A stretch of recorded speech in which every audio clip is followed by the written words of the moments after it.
Many of you have probably heard that the first tool humans ever used was a digging stick.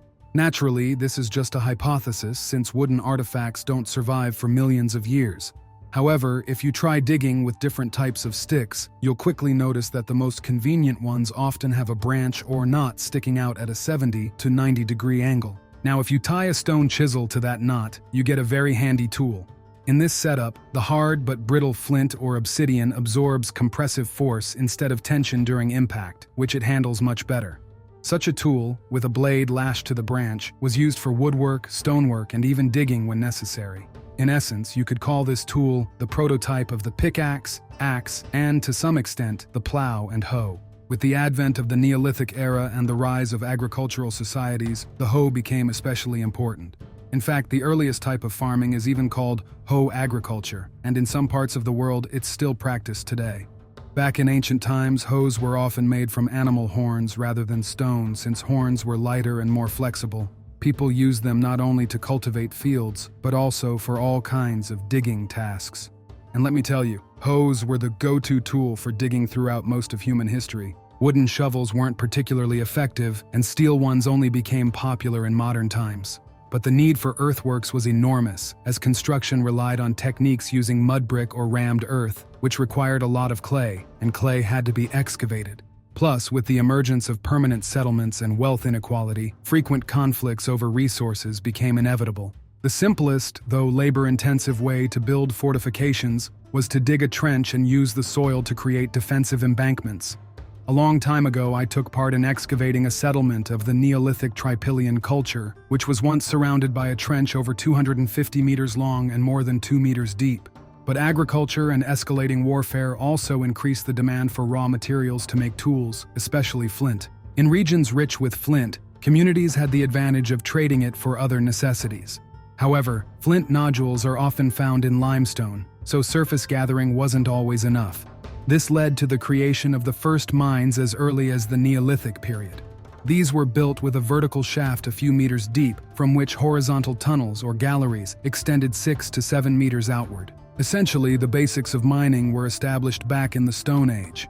A great example is near the Belarusian village of Krasnoselsky, where archaeologists found a complex of over 200 such mines. Among the discoveries were many tools, including fragments of ancient hoes.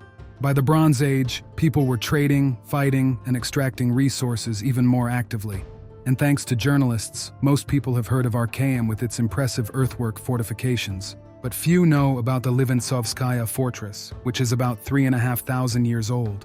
Its 280 meters of walls were built from stone, not unbaked clay, like in the famous city of Troy.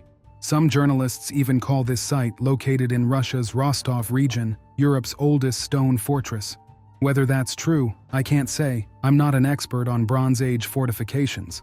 What I do know is that the peak of defensive construction came during the first millennium BCE. Interestingly, the Romans knew how to make concrete using volcanic ash and seawater, but most cultures relied on weaker lime or clay mortars, or the much more labor-intensive polygonal masonry, an approach that, funnily enough, was still in use in more modern times.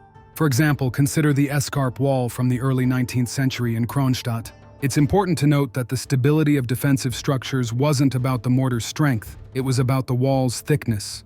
A modern brick can bear over 150 kilograms per square centimeter, meaning a half-brick-thick wall could theoretically reach dozens of meters high.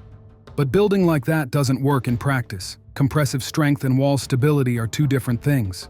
The wider the wall, the more stable it is, and the upper rows press down on the lower ones, reinforcing the entire structure. Many people picture medieval castles with towering walls and sky-high turrets. In reality, most fortifications of the past had walls no taller than 9 meters and about 2.5 to 3 meters thick. That was more than enough. Climbing such walls wasn't easy, and using ladders during a siege was a losing strategy that guaranteed heavy casualties for the attackers. If storming fortifications were as simple as some think, we wouldn't have stories of sieges that lasted years or even decades, like in the cases of Candia or the Greek city of Philadelphia. Battering rams remained useful for breaking weak gates, or walls made of soft limestone or mud brick. But taking down walls built with solid stone was a much tougher challenge. Even in antiquity, people realized that defeating fortifications required workers, not just warriors.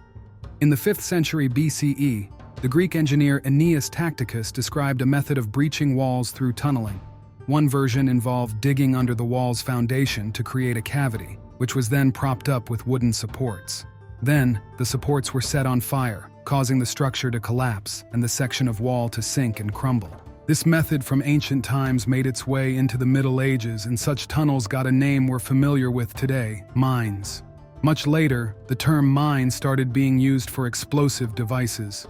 The funny thing is, tunnels were often dug using hoes. In French, one name for this tool, as well as for the trench it digs, is sapping. Incidentally, tunnel is also a French word.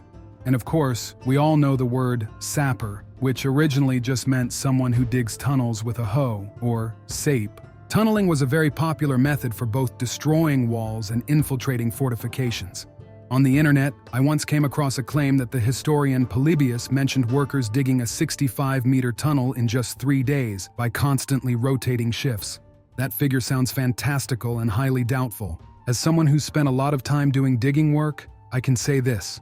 Digging the first 3 or 4 meters of a well in a single day is something almost anyone can manage. Exceptionally fit workers could clear and remove soil from a 5 by 5 meter area to a depth of 1 meter, about 4 shovel blade lengths, in a single day.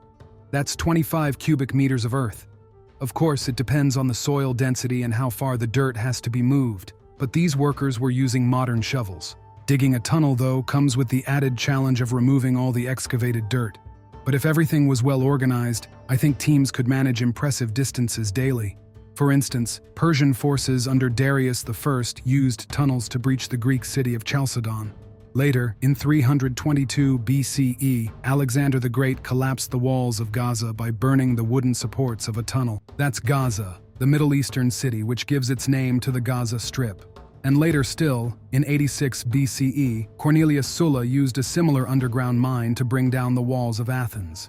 In the Middle Ages, when feudal lords fortified their castles, which served as strategic strongholds, finding ways to counter those defenses became more relevant than ever. If storming a stronghold quickly wasn't an option, there were 3 main approaches left. The first, and most common, was a siege. But keeping an army camped around a fortress for weeks, months, or even years was a costly and risky business, especially with the threat of disease spreading among the troops. Sieges were usually launched at the start of summer when the previous harvest was nearly depleted and the next one hadn't been gathered yet. At that point, supplies in the stronghold were often at their lowest, and the starving defenders were more likely to surrender. The second approach, often used alongside the first, was diplomacy. For example, offering to spare the defenders' lives if they surrendered. The third option was a direct assault. But for a large fortress or city, attackers often tried to bribe someone inside. A good example is the Siege of Antioch, where a man named Firuz lowered a rope ladder at night, allowing the Crusaders to sneak in and open the gates. But despite Philip of Macedon's famous saying about gold-laden mules conquering cities, bribery didn't always work, and fortresses often had to be stormed. For a serious assault, you needed more than ladders. You needed siege towers capable of delivering entire squads of fighters to the walls, as well as trebuchets and battering rams. Building and transporting all of that to the battlefield was likely far more labor-intensive than digging tunnels. And let's not forget, wood was in short supply in regions like the Middle East. As a result, during the Crusades, the Crusaders often employed Saxon miners to assist them. The Saracens weren't far behind in this regard, and also relied on skilled specialists. During sieges, multiple tunnels were often dug simultaneously. For example, when the Turks besieged Constantinople in 1453, most people think of the massive cannon called the Basilica. But in reality, the attackers also dug 14 tunnels. Sometimes, the mere knowledge that a tunnel had been dug under their walls, with wooden supports ready to be set alight, was enough to make defenders surrender. This was the case during the 1285 siege of the Hospitaller fortress of Margat. From the 16th century onward, wooden supports in tunnels began to be replaced with barrels of gunpowder, which were still set off in the same way. One famous example is the Siege of Kazan by Ivan the Terrible, where victory was made possible by hiring a foreign expert to oversee the digging of tunnels and the placement of 48 barrels of gunpowder. Incidentally, a deep moat made tunneling much harder since it forced attackers to start their digging very close to the walls. Defenders had their own tricks for detecting tunneling activity, such as placing thin-walled metal bowls of water along the walls to pick up vibrations in the ground. If a tunnel's exit point was suspected, defenders might dig a huge pit at that spot and fill it with water, creating an unpleasant surprise for the enemy diggers. They also counter-dug tunnels to intercept enemy ones, sometimes setting fire to bird feathers in the intercepted tunnel to create suffocating smoke. These and other nasty surprises made tunneling warfare, which began in ancient times, a persistent feature of sieges all the way up to the 20th century. For most of history, the humble hoe was the main tool of this kind of warfare, and its role in history is seriously underrated. After all, it was the foundation of ancient construction, including the simplest fortifications. Later, the hoe, though indirectly, became a key player in fighting against fortifications too.